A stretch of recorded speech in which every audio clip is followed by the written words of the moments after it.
الحمد لله رب العالمين والعاقبة للمتقين والصلاة والسلام على سيد الأنبياء والمرسلين وعلى آله وأصحابه أجمعين أما بعد أعوذ بالله من الشيطان الرجيم بسم الله الرحمن الرحيم طه ما انزلنا عليك القرآن لتشقى صدق الله العظيم وصدق رسوله النبي الكريم ان الله وملائكته يصلون على النبي يا أيها الذين آمنوا صلوا عليه وسلموا تسليما الصلاة والسلام عليك يا حبيب الله وعلى آلك وأصحابك يا نور الله اللهم صل على سيدنا ومولانا محمد معدن الجود والکرم وآلہ وصحبہ وبارک وسلم۔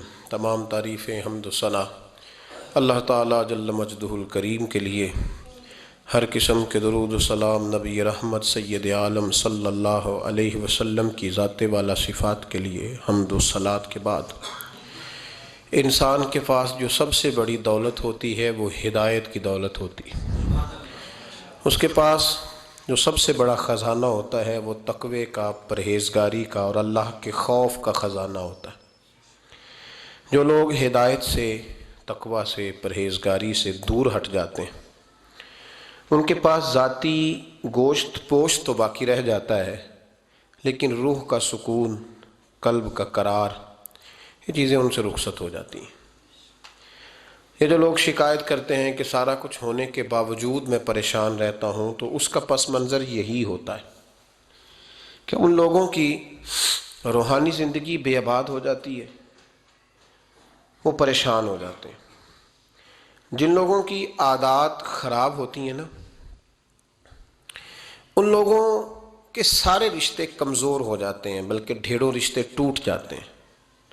جو آدمی جھوٹ بولتا ہے، اس کی ماں بھی پریشان رہتی ہے کہ پتہ نہیں میں اس کا کیا اعتبار کروں، یہ میری خدمت کے بارے میں بھی کوئی بات صحیح کہہ رہا ہے کہ نہیں کہہ رہا۔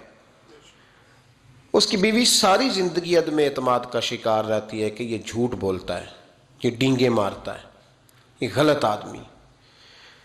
انسان کی بری عادات اس کو توڑ کے رکھ دیتی ہیں، وہ اپنوں کے لیے بھی بہت بڑی آزمائش اور پریشانی بن جاتا ہے۔ لیکن جب اس کی عادات سنور جاتی ہیں، جب وہ ٹھیک ہو جاتا ہے، تو پھر وہ ایک درخت نہیں، وہ ایک انسان نہیں، پھر وہ ایک انجمن بن جاتا ہے۔ وہ ایک اتنا بڑا درخت بنتا ہے جس کے سائے میں اپنے بھی بیٹھ سکتے ہیں، بیگانے بھی بیٹھ جاتے ہیں۔ وہ پھر اپنی ذات میں ایک پوری انجمن رکھتا ہے جس کے فیض سے بے انتہا لوگ مستفیض ہوتے ہیں۔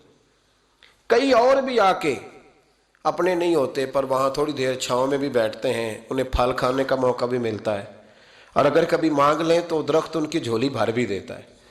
شجر سایہ دار، جن کی عادات سنور جائیں۔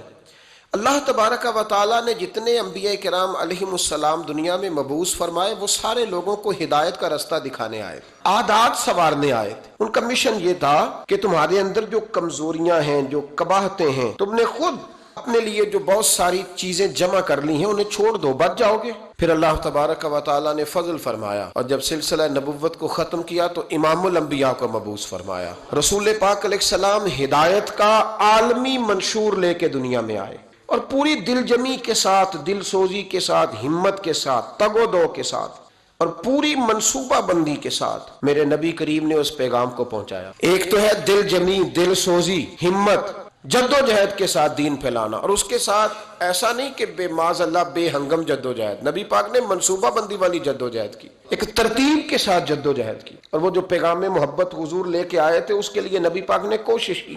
ایک ہوتا ہے میری طرح کا آدمی جو تقریر کرتا ہے، نماز پڑھا کرو، روزہ رکھا کرو، صحیح ہو جاؤ، ایک وہ شخص ہوتا ہے۔ لیکن ایک ماں ہوتی ہے، ایک باپ ہوتا ہے۔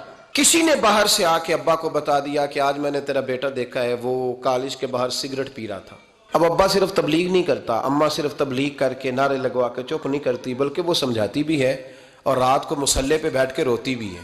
یا اللہ میرا لال ہے مہربانی کرنا، خدا بندہ کرم فرما دے، اللہ اسے سوار دے۔ وہ روتی ہے، وہ تڑپتی ہے، وہ جب کسی پیر صاحب سے، مفتی صاحب سے، علامہ صاحب سے دعا کرا رہی ہوتی ہے نا، تب بھی رو رہی ہوتی ہے، جناب دعا کر دیں اللہ اسے ہدایت دے دے، یہ سمجھ جائے تو میں ٹھنڈی۔ بہت سارے ایسے تقریر کرنے والے لوگ ہوتے ہیں کہ جن کے اندر ہوتا ہے جذبہ، بہت سارے لوگوں میں ہوتا ہے، لیکن اکثر ایسے ہوتے ہیں کہ جو بس ٹھیک ہے وقت گزارنا ہے، 1 گھنٹہ بات کر دی ہے، وہ جذبات نہیں ہوتے، وہ درد نہیں ہوتا۔ لیکن جب کوئی اپنا بگڑتا ہے، جب کسی اپنے کی شکایت آتی ہے تو باپ کے آنسو گرتے ہیں، وہ درد ہوتی ہے۔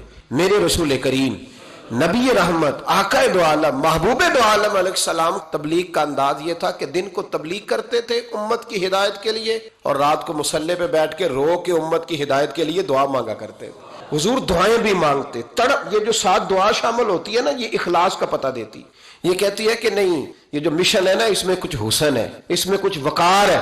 اور رسول کریم نبی رحمت صلی اللہ تعالی علیہ وآلہ وسلم نے جد و جہد کے ساتھ دین پھیلایا۔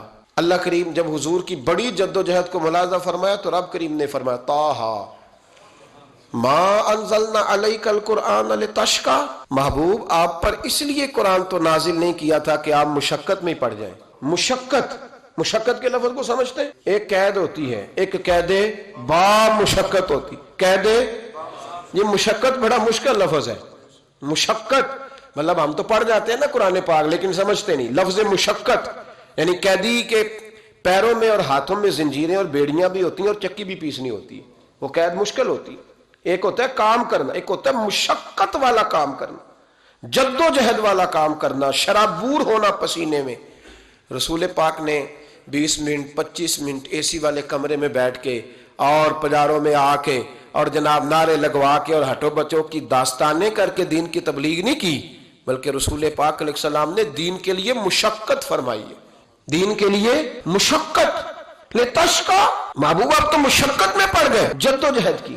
حضور کے دل کی سب سے بڑی خواہش یہ تھی کہ یہ لوگ سنور جائیں، یہ لوگ بدل جائیں، ان کی عادات ٹھیک ہو جائیں، ان میں تبدیلی آ جائے۔ یہ تڑپ تھی نبی کریم کی۔ اب یہ تڑپ نہیں ہوتی، اب تڑپ یہ ہوتی ہے کہ میرے ساتھ سیٹ ہے نا۔ بہت سارے لوگوں کو تو لوگ تبلیغ ہی نہیں کرتے کہ کوئی بات بتائی تو یہ ناراض ہو جائے گا۔ بڑا سخت ایک دن ایک شخص مجھ سے نالا ہوا، بڑا سخت، میں ضلع اٹک میں تھا تو اس نے مجھ سے سلام لی۔ اب نبی پاک صلی اللہ تعالی وسلم کا طریقہ ہے کہ حضور نے کافر کے ساتھ کبھی رخ نہیں موڑا، لیکن ایک حضور کے غلام نے سونے کی انگوٹھی پہن کے نبی پاک سے سلام لینی چاہیے تھی، اللہ کے رسول نے توجہ پھیر لی تھی۔ تو بڑی سخت بات ہے نا کہ رسول رحمت اگر کہیں کہ تیرے ساتھ ہاتھ ہی نہیں ملانا۔ تو وہ صاحب آئے تو میرے ساتھ سلام لینے لگے تو میں نے کہا یہ سونے کی انگوٹھی اتار لیں۔ کیا کریں؟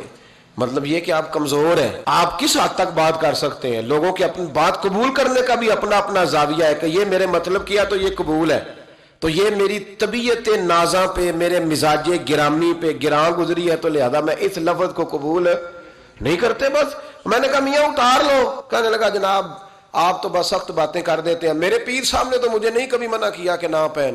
میں کہا پیر نو بھی ملا، میں انہوں بھی سمجھاوا، میری ملاقات کرا۔ یہ کون سی پیری مریدی ہوئی کہ باقی سارے کام لینا اور دین کے بارے میں کوئی لفظ بھی نہ ادا کرنا کہ نماز پڑھ روزہ رکھ، یہ بتانا ہی نہ، یہ کیا مطلب ہوا؟ دھندا ہے کوئی؟ یہ کوئی دھندا ہے؟ گورکھ دھندا ہے؟ نذرانہ ٹائم پہ وصول کرنا اور اسے کبھی نہ کہنا کہ اللہ رسول کی بارگاہ میں جھک جا، اپنے طواف کرائے جانا اور بیت اللہ کا رستہ ہی نہ دکھانا، کیا مطلب ہے ان باتوں؟ میرے نبی کریم علیہ السلام نے یہ نعرہ نہیں لگایا کہ سڑکیں پکی ہوں گی، یونیورسٹیاں بنیں گی، بلکہ میرے محبوب نے فرمایا ہم انسانوں کی تعمیر کریں گے، ہم اخلاق سنواریں گے، ہم کردار میں پختگی لائیں گے۔ اور رسول پاک کی یہ تڑپ تھی میرے نبی کی کہ لوگ دوزخ میں نہ جائیں، جہنم میں نہ جائیں۔ نبی کریم علیہ السلام فرمایا کرتے تم ان پتنگوں کی طرح ہو جو آگ کی طرف جاتے ہیں، اور میں اس کی طرح ہوں جو پکڑ پکڑ کے سینہ بند سے کھینچتا ہے اور کہتا ہے جہنم سے بچ جاؤ، جہنم سے۔ آپ قرآن و سنت کو پڑھیں، نبی پاک نے جھوٹ کی مذمت پر باتیں بیان فرمائیں، شراب نہ پیو دلائل دیے سمجھایا، زنا، بدکاری، بددیانتی، چغلی، غیبت، یعنی میرے رسول پاک نے ہمیں وہ سارے رستے بتلا دیے کہ یہ سارے دوزخ کی طرف جاتے ہیں، ان پہ نہ چڑھنا، اور اس سڑک کا بھی پورا پتہ بتلایا جو سیدھی جنت کے دروازے کے آگے جاتی۔ ہر جگہ حضور نے رہنمائی کی تاکہ اللہ کے بندے جہنم میں، سمجھ آ رہی ہے میری باتوں؟ سب سے بڑا یہ بڑی فکر کرتے ہیں نا بچہ سیانا ہو جائے، پڑھ جائے، تھوڑی سی یہ بھی فکر کیا کرو کہیں دوزخ میں نہ چلا جائے، یہ بھی تھوڑی ٹینشن لے لو کسی وقت کہ کہیں بچہ اور بچی جہنم میں نہ چلے جائیں، یہ بھی ٹینشن لے لو، یہ بھی پریشانی کا موقع ہے، اس پر بھی تھوڑی غور کرو۔ میرے رسول کریم نبی رحمت حضور اکرم صلی اللہ تعالی علیہ وآلہ وسلم تشریف فرماتے، بڑی خوبصورت بات ہے۔ حضور بیٹھے تھے، حضرت ابو ہریرہ رضی اللہ تعالیٰ عنہ فرماتے ہیں ایک شخص آیا، ہم بھی حضور کے ساتھ بیٹھے تھے صحابہ۔ بڑی پیاری بات ہے، اس کو اگر سمجھ گئے نا تو آج کا سارا مضمون آپ کی سمجھ میں آئے گا۔ آج ہمارے ہاں پتہ پڑھا لکھا کون ہوتا ہے؟ جو یہ کہتا ہے کہ گاؤں سارے جاہلوں کا ہے، یہ کہہ کہ جان چھڑانا آسان، ان پڑھ ہے جی، ان کو کیا پتا، جاہل ہیں جی سارے۔ او میاں تو پڑھا لکھا ہے؟ مولا علی شیر خدا سے کسی نے کہا تھا حضور سیاںا کون ہوتا ہے؟ فرمانے لگے عقل مند وہ ہوتا ہے جسے جاہلوں سے گزارا کرنا آ جائے، جسے ان پڑھ لوگوں کے بیچ رہنے کا سلیقہ، میں نے بی اے کیا ہے، میں نے BBA کیا ہے، میں نے MBA کیا ہے، یا میں 2 4 5 بڑے لوگوں میں سیاںا ہوں، یہ جاہل ہے سارے۔ سبحان اللہ، یہ کہہ کہ جان چھڑانا تو آسان ہے، لیکن کسی جاہل کو دین کی تعلیم دینا مشکل ہے، اسے آداب زندگی سکھانا یہ مشکل ہے۔ جو لوگ روز ٹریول کرتے ہیں نا جہاز میں، ان کو پتا ہوتا ہے سیٹ کون سی ہے، بیٹھنا کہاں ہے، آنا جانا کا سارا پتا ہوتا ہے۔ تو میں اکثر یہ مثال دیتا ہوں، میں کہتا ہوں کہ وہاں میں نے بہت سارے نوجوان دیکھے ہیں، بالخصوص حج عمرے کی فلائٹس میں ان پڑھ بزرگ بوڑھے باپ دیہاتوں کے، جب وہ چڑھتے ہیں نا اس کو نہیں پتا سیٹ نمبر کون سی ہے۔ وہ ہم تو بس میں بیٹھنے والے لوگ ہیں بھائی دیہاتی، تو بس میں تو جو سیٹ خالی ہوتی ہے اس پہ بندہ بیٹھ جاتا ہے، تو بزرگ کئی دفعہ بیٹھ جاتے ہیں۔ اب وہ جو نوجوان اس محلے کا اس علاقے کا ہے نا، وہ مذاق اڑا رہا ہوتا ہے، دیکھو یار کیا ہماری کو یہ پتہ ہی نہیں جی، ان پڑھ ہے جی، خبر ہی نہیں۔ اور میں نے کہا وہ تو ان پڑھ ہے لیکن بڑا جاہل اس وقت تو لگ رہا ہے، اس وقت بڑا جاہل اور ان پڑھ تو لگ رہا ہے۔ اگر تو ہوتا پڑھا لکھا تو جب تو نے اپنے علاقے کا بوڑھا دیہاتی بابا دیکھا تھا تو اٹھ کے جہاز کے دروازے پہ جاتا، اس کا بازو تھامتا، اس کا سیٹ نمبر دیکھتا، اسے بٹھا کے آتا، اسے بیلٹ باندھ کے دیتا، پانی کا گلاس پلاتا، اور پھر تو اسے کہتا بابا جی میں اس سیٹ پہ بیٹھا ہوں، کوئی ضرورت ہوئی تو مجھے دوبارہ بھی بلا لیجئے۔ یہ تو تیری تعلیم کا پتہ چلتا نا کہ اب تو پڑھا لکھا ہے، اب تو سیانا ہے، اب تو سمجھدار، اب تو باشعور ہے۔ الحمدللہ مجھے اللہ تعالیٰ حج کے قافلے کے ساتھ لے جاتا ہے تو میں اپنے دوستوں کی ایک ٹریننگ کرتا ہوں، میں کہتا ہوں بس نہ دائیں بالیں والوں کو حوصلہ دیتے رہو، بس بوڑھوں کو یہاں لوگ بتا دیتے ہیں کہ حج پہ تو بندے فوت ہو کے آ جاتے ہیں، بس سارے معافیاں مانگ کے چاہو بچ کے نہیں آنا۔ تو میں کہا کرتا ہوں یہ غلط بات ہے، حاجی تو اللہ کا مہمان ہوتا ہے، حاجی اللہ کا مہمان ہوتا ہے، تو رب اپنے مہمان کی بڑی ہی میزبانی فرماتا ہے، بڑا کرم کرتا ہے، حوصلہ دیں، پیار کریں۔ سنیں جو روایت عرض کرنے جا رہا ہوں، نبی کریم علیہ الصلوۃ والسلام کے غلام حضرت ابو ہریرہ رضی اللہ تعالیٰ عنہ فرماتے ہیں نبی کریم بیٹھے تھے، ایک شخص نے آ کے کوئی سوال کیا، بدو تھا، ان پڑھ تھا، اس نے کہا یا رسول اللہ صلی اللہ علیہ وسلم کچھ دیجئے۔ حضور نے کچھ دیا، شام کا وقت تھا، جب حضور نے دیا نا تو کہنے لگا میں نے تو بڑی تعریف سنی تھی، آپ نے تو معاذ اللہ کچھ بھی نہیں دیا، یہ کیا دے رہے ہیں، میں نے تو بڑی تعریف سنی تھی آپ کی۔ جب یہ لفظ اس شخص کی زبان سے نکلے، نقل کفر کفر نہ باشد، تو جناب عمر فاروق نے تلوار اٹھا لی، میں تیری گردن کاٹوں گا، تو گستاخ ہے۔ نبی کریم علیہ السلام مسکرائے اور فرمایا عمر جلدی نہ کر، ٹائم دے تھوڑا، جلدی نہ کر۔ حضور گھر لے گئے، گھر میں سے اور بڑی ساری نعمتیں دی، اور دیا اور دیا اور دیا۔ جب حضور دیتے گئے تو کہنے لگا حضور بس کرے، میں تو اتنا اٹھا کے بھی نہیں لے جا سکتا، بس کرے۔